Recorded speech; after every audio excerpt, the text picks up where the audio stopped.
जय माता रानी दोस्तों, आप सभी का बहुत बहुत स्वागत है आपकी अपने चैनल राधा कृष्ण ऑफिशियल में। उम्मीद करती हूँ आप लोग बहुत अच्छे होंगे।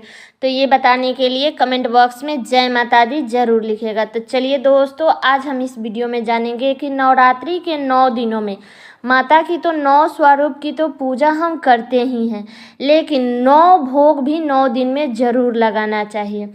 तो चलिए 9 भोग मैं आपको बता रही हूँ। तो आप लोग चाहे तो 9 दिनों में माता को 9 प्रकार को भोग लगा सकते हैं। तो चलिए वीडियो को शुरू कर रही हूँ और जान लेते हैं सभी महत्वपूर्ण बातें। तो सबसे पहले बता दूँ कि चैत्र नवरात्रि 2024 में 9 अप्रैल से शुरू हो रहा है। दिन है मंगलवार, ठीक है। तो अब चलिए जान लेते हैं कि 9 दिन के 9 भोग क्या है। तो बता दूँ कि पहले दिन शैलपुत्री माता की पूजा करते हैं। तो शैलपुत्री माता को हम भोग में क्या लगाएंगे, तो घी का भोग लगाएंगे, ठीक है। आप जो भी भोग लगाते हैं तो आप एक कटोरी में घी का भोग भी ज़रूर लगाइएगा, क्योंकि माता को घी बहुत ही प्रिय है। तो घी का भोग जरूर लगाइएगा। ध्यान रखिएगा कि माता के भोग में तुलसी पत्र नहीं डाला जाता है। जैसे आप लोग विष्णु भगवान के भोग में डालते हैं, वैसे माता रानी के भोग में हमें तुलसी पत्र नहीं डालना है।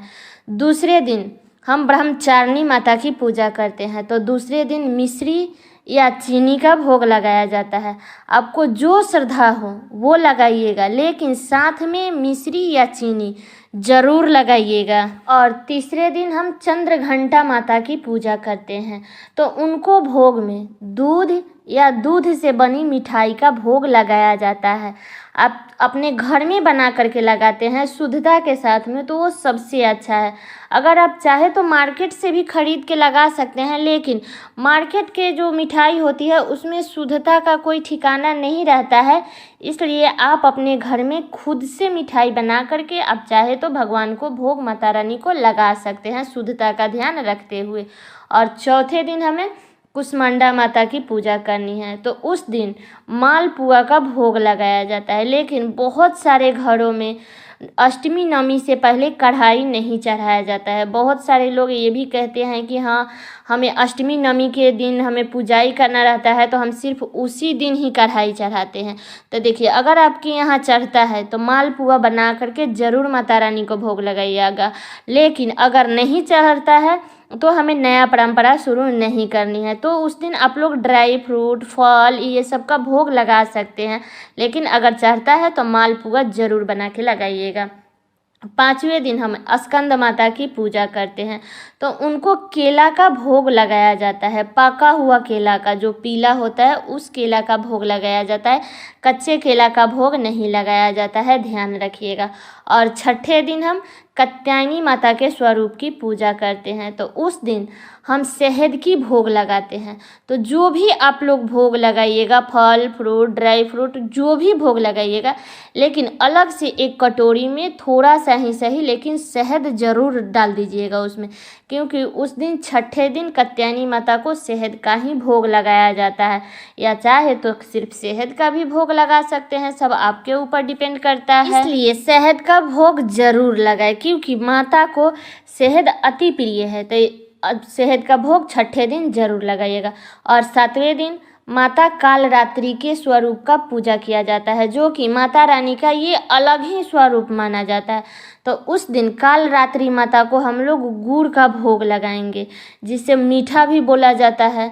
तो उसका हम लोग भोग लगाएंगे। तो उस दिन ध्यान रखिएगा कि कोई भी आप भोग लगाएं, कोई दिक्कत नहीं है, लेकिन माता के जो 9 दिन का 9 भोग है वो 9 दिन जरूर अर्पित करना चाहिए। और अगले दिन यानी कि 8वें दिन हम माता रानी के महागौरी स्वरूप की पूजा करते हैं।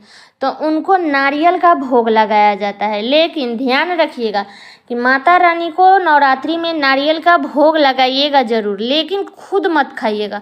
अगर बहुत सारे लोग कहते हैं कि मैं प्रेग्नेंट हूँ तो क्या मैं खा सकती हूँ, तो प्रेग्नेंट औरत कच्चा नारियल का पानी पी सकती है, लेकिन वो सूखा हुआ नारियल है जो कलश पे रखाता है, उस नारियल को नहीं खाया जाता है। आप लोग ध्यान रखिएगा कि नवरात्रि में ये एक नारियल जो फल है वो हमें नहीं खाना है, तो ध्यान रखिएगा।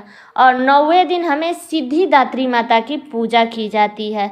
और उस दिन जो लोग कन्या पूजन करते हैं तो उस दिन तो कन्या के लिए तो खीर पूरी बनाते ही हैं। तो 9वें दिन हमें खीर पूरी हलवा चना ये सब का भोग लगाया जाता है। अब मान लीजिए कि उतना सुबह में अगर इतना रेडी नहीं हो पाता है तो पूरी हलवा या चना का आप लोग भोग लगा सकते हैं। 9वें दिन हमें खीर पूरी का भोग लगाना है। और एक बात और बता दूं कि जो भी प्रतिदिन भोग लगाइएगा उसमें एक एक लौंग इलायची ज़रूर डालिएगा माता रानी के भोग में, क्योंकि माता रानी का जो भोग होता है वो लौंग इलायची के बिना अधूरा माना जाता है। हमारे यहाँ उसको बोलते हैं कि माता रानी को छाक दिया जाता है।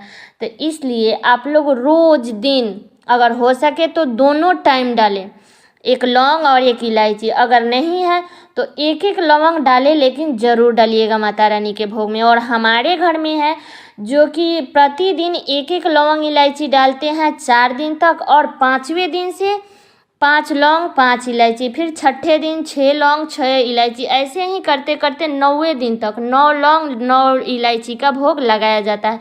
बाकी हर किसी का समर्थ उतना नहीं होता है, तो जिसका जैसा समर्थ हो वो वैसा ही करेगा।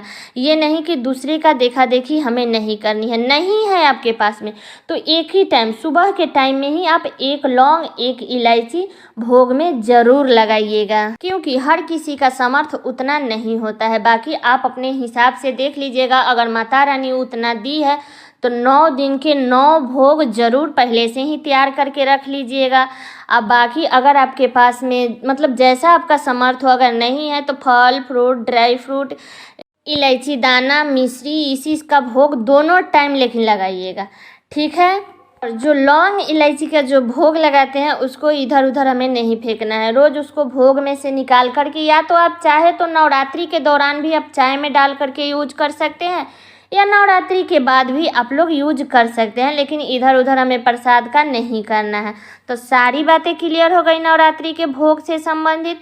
तो ये वीडियो मेरा यहीं तक का था। तो कैसा लगा ये वीडियो आप लोग कमेंट करके ज़रूर बताइएगा। और चैनल पे नए आए हैं तो सब्सक्राइब कर लीजिएगा, बेल आइकन को प्रेस कर दीजिएगा, जिससे मेरे वीडियो का नया नोटिफिकेशन आप सभी के पास में सबसे पहले पहुँचे। और वीडियो को लाइक कर दीजिएगा, क्योंकि आपकी एक लाइक से मुझे बहुत ही मोटिवेट मिलता है। तो वीडियो को तो लाइक ज़रूर ही कीजिएगा और वीडियो को शेयर कर दीजिएगा, ताकि चैत नवरात्रि से संबंधित भोग से संबंधित संपूर्ण जानकारी प्राप्त हो सके।